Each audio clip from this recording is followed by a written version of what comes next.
As you guys know, May is Ehlers-Danlos Awareness Month, and also it happens to be Mental Health Awareness Month. So May is a big month. I know there are several other things like lupus and other things that have awareness during the month of May, but for my purposes and for our time here, I want to talk about Ehlers-Danlos syndrome and mental health awareness and kind of celebrate those things because May is highlighting both of those issues. Now, I thought the best way to do that today would be to discuss gaslighting, medical gaslighting most specifically. So I know that many of you who also are EDSers have experienced medical gaslighting. I've read lots of posts on Instagram recently about this, and I thought this would be the perfect time to cover it or to start a conversation about it because I can't cover everything about medical gaslighting in one video. We would be here a while. So, without further ado, let's see exactly what the internet says medical gaslighting is. I pulled up a definition. I want to read it to you so that we can get exactly what it says and I don't mess up the definition. Medical gaslighting happens when healthcare professionals downplay or blow off symptoms and try to convince patients that they are caused by something else or even that someone is imagining them. To be clear, gaslighting, the repeated denial of someone's reality in an attempt to invalidate or dismiss them, is a form of emotional abuse. When a medical professional leads a person to question their sanity, this can be just as traumatic and abusive. That's from healthline.com.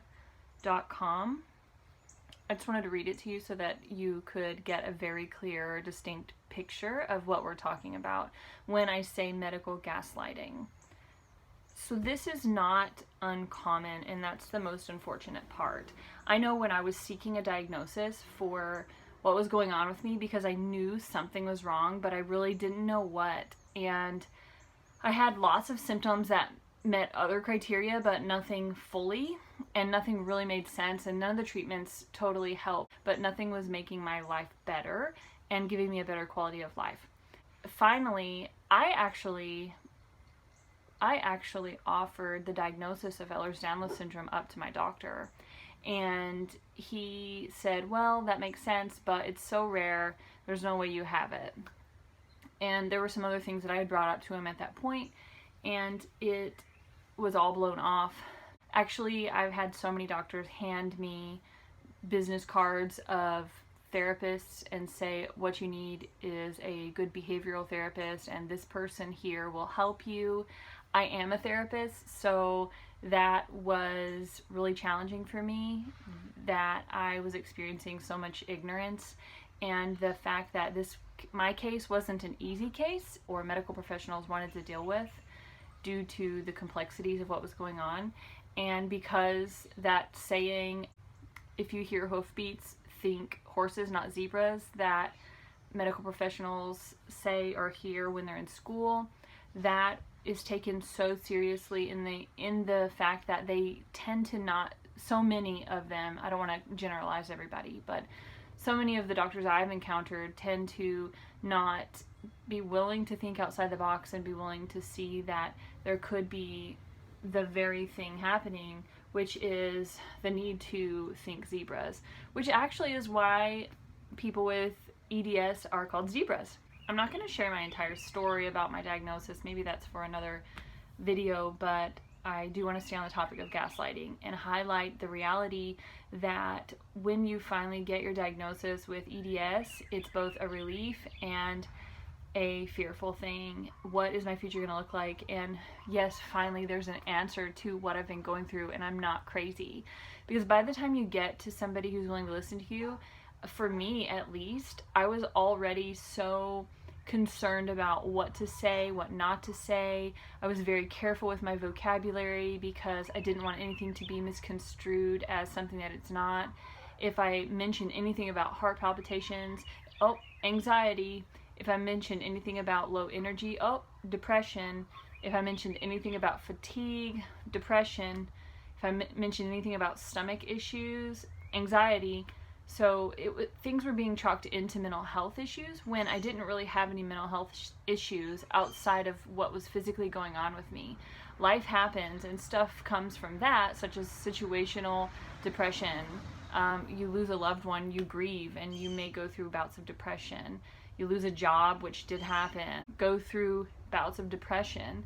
And just the symptoms alone cause anxiety, social anxiety, or depression, because your life, the new normal, is so new and unfamiliar. You don't know how to deal with it, and it impacts your mental health. I don't want to gloss over that and pretend that depression and anxiety are not part of this, but for a doctor to attribute everything to depression or anxiety is wrong, is hard, can be traumatizing, can make you question your own sanity, which is where the medical gaslighting comes in. Is your doctor gaslighting you? Here are some thoughts. Remember, this is not me as a therapist telling you what to do. I am a therapist, but I'm not your therapist. So please make your own decisions based on your own situations and your own health needs. Don't base your medical decisions on me or what I have done. But these were some thoughts, and these are some things that I found helpful. First off, I would bring situations to my doctor and say, okay, here are, say, 3 things that are bothering me. Here are 3 things that are concerning me. And maybe one thing would be addressed. You gotta know, most of the time going into my PCP, I had about 15 minutes. That was not a long time. That really wasn't even enough time to address one issue, and I may be bringing in a few, because it wasn't reasonable to come in 3-5 times a week because I had 3 or 5 issues bothering me in a significant way. So I would make one appointment and go in with a list to talk to them about, so that I could be organized, succinct, not get lost in communication or forget something that I needed to talk about, and say one thing out of the list would be addressed. The rest of it would be overlooked or tossed aside or pushed away or ignored. And so I didn't really know what to do with this. And actually a friend of mine gave me some advice, suggestion, an idea, and I knew for me this would be something that I was a little bit afraid to do, and my friend, of course, was not dealing with this, but it ended up being a great idea for me. What I ended up doing, and I still do it to this day, when I go into my doctor's office, any of my doctor's offices, I bring in my issues or my situations or whatever's going on, and I say, here are the things that are bothering me. Now, if they choose 1 or 2 things, and I say, okay, what about the rest of these? Well, we're not going to deal with them at this time. I will say, okay, great, wonderful. Can you please mark in my chart that I mentioned these things, and here's the list. Could you please write these things down in my chart and note on there that we are not addressing them at this time? And usually something is changed, something is done. Usually they are not willing to write down in my chart that they were unwilling to address something like an issue that I bring in. And that worked for me. That has been really helpful for me, and it has minimized my frustration levels and my need to want to pull my hair out. So that's a thought. That's what works for me. I'm not telling you to go do that. Please think for yourself. That is my best advice. Something that you can do that you want to keep in mind is the doctors are working for you. So where people are afraid to doctor shop, I would suggest, and even for therapy, being a therapist, I tell my clients, if we are not a good fit, if I cannot meet your needs, please let me know. I will give you referrals. The same thing goes for medical workers, medical care. If you are going to a doctor that doesn't hear you, that you feel is disrespectful, that you feel disconnected to, that doesn't really acknowledge your concerns, or whatever the disconnect is, please find somebody who you do feel a connection to, that you can feel some form of bond to, that will cause you to feel heard and understood and safe, so that you know that anything you bring into your doctor, you will essentially be cared for. Can every issue we have be answered in any one doctor's appointment? I'm going to say absolutely not. That is so much. That is so much on one doctor to be able to deal with. But your PCP can get you to the right place. And so the first stop would be getting a PCP that you can trust and that you feel is truly concerned about your case. That's hard for some people, but doctor shopping is not a bad thing. It's not an attention-seeking thing, and it doesn't mean that you didn't get the answer you wanted from your doctor, so you're going to keep shopping until you find it. I don't think that's it at all. I think you didn't get the answer that fits your situation, that answers your need for quality of life or whatever's going on. So doctor shopping is not a bad thing. Another thing that's really important, in my opinion, is prioritizing your concerns when going in. So even though we're talking about the need for good medical care, we also need to advocate for ourselves in that we go into the doctor and they are very busy. They're caring for lots of unhealthy people. And we're in there because we need answers. We need help. We need what they can give. So that means that when we go in, it's our responsibility to have our needs prioritized and listed in a way that if they can only get 2-3 of our issues or concerns, then the top 3 on our list are the 3 that they address, so that we have already done the work of prioritizing our need for care and can offer that to them, so they can then say, oh, well, these 3 things, I can knock that out easy. And then it may be that since you didn't have all the extra communication of trying to figure out what's most important to address, you can actually get to more than what you thought on your list. That can be really helpful for your doctor and not create so much frustration in trying to wade through all of our communication when we're trying to describe what's going on. I did just mention advocating for yourself, and that is another thing that I'm going to put on the list of what can you do with medical gaslighting. Advocate for yourself. Do whatever you need to do within reasonable communication, of course. Do what's necessary to take care of you. If you are not being cared for, there are resources out there. Ask, put yourself out there, connect, do what you need to do to get what you need to be healthy and as healthy as you can be and have quality of life. Quality of life is at the top, because without that, our mental health does suffer significantly, even more than is necessary. The trauma that's caused by doctors accusing patients of faking their symptoms and telling them that it's all in their head can last for years. I know doctors see patients that do indeed drug seek or attention seek, and attention seeking I have an opinion on, and that's another video entirely. But there is a negative connotation for many types of symptoms or many types of situations where patients come in and mention certain symptoms for doctors. I don't know, I'm not a doctor, but I do know that there is a long-lasting traumatic concern. There's a long-lasting effect on patients when they experience medical gaslighting. This changes the way patients or people with EDS or people with chronic conditions experience the world, experience people. They talk differently about what's going on with them. Maybe they don't tell the truth after they experience this. I think oftentimes we learn to minimize significantly to protect ourselves and don't ever really let people close to us after we've been told things are in our head or faking. We become untrusting of medical care professionals and scared of what we may be told or what medical professionals may do in the event that we do tell the truth. The reality of not being believed is so hard to deal with that we then clam up and keep it to ourselves, which then can be damaging to our physical health. There have been times I personally have just decided I quit. I'm not doing any more medical care. I'm not doing any more medical treatments. I'm not doing any more med therapy.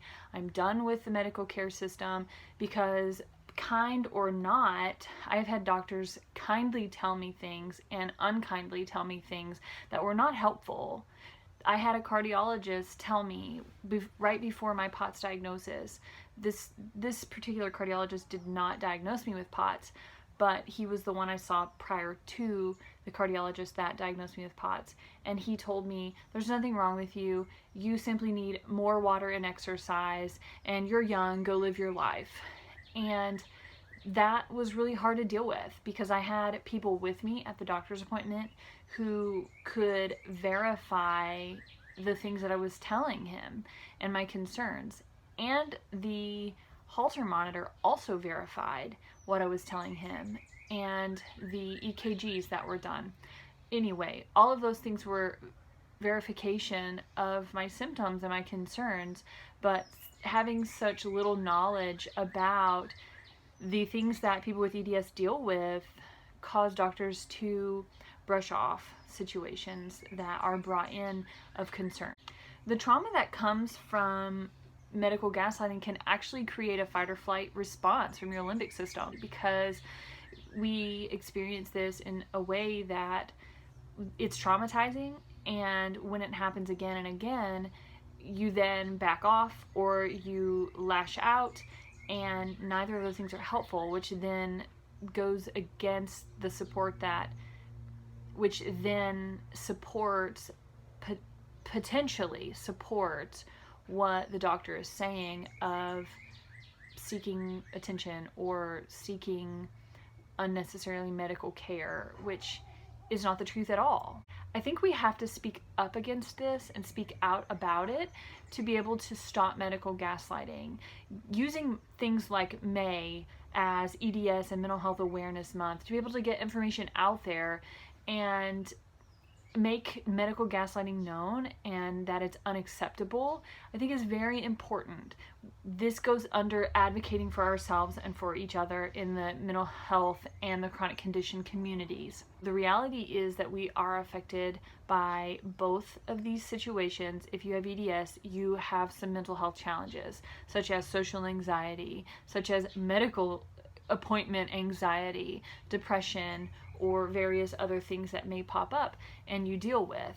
Advocating for yourself, protecting yourself, and advocating for this community, the EDS community, is going to help both yourself, me, and each other.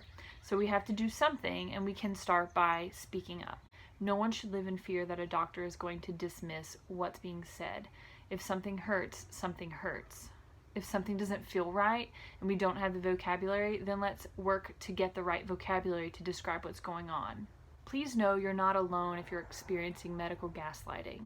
So many people in the chronic illness community, in the EDS community, have experienced medical gaslighting by a healthcare professional, and so many of us still struggle. And you might have experienced it and you don't now, but you may experience it in the future. You may have never experienced it, and if so, I hope that's the case, that we can start seeing more and more of that. But if you haven't experienced it, you might in the future. If you have or you do experience medical gaslighting, the effects may be lasting for a while. Please see somebody. Share your situation. Share your struggle. Let's talk about it. Let's not put it away and hide it, because medical gaslighting does create shame, confusion, guilt, and none of those things are okay. I'm so glad you could join me today and we could talk a little bit about medical gaslighting, Mental Health Awareness Month, May, and EDS Awareness Month, May. Let's keep the conversation going about this, and let's not leave it here.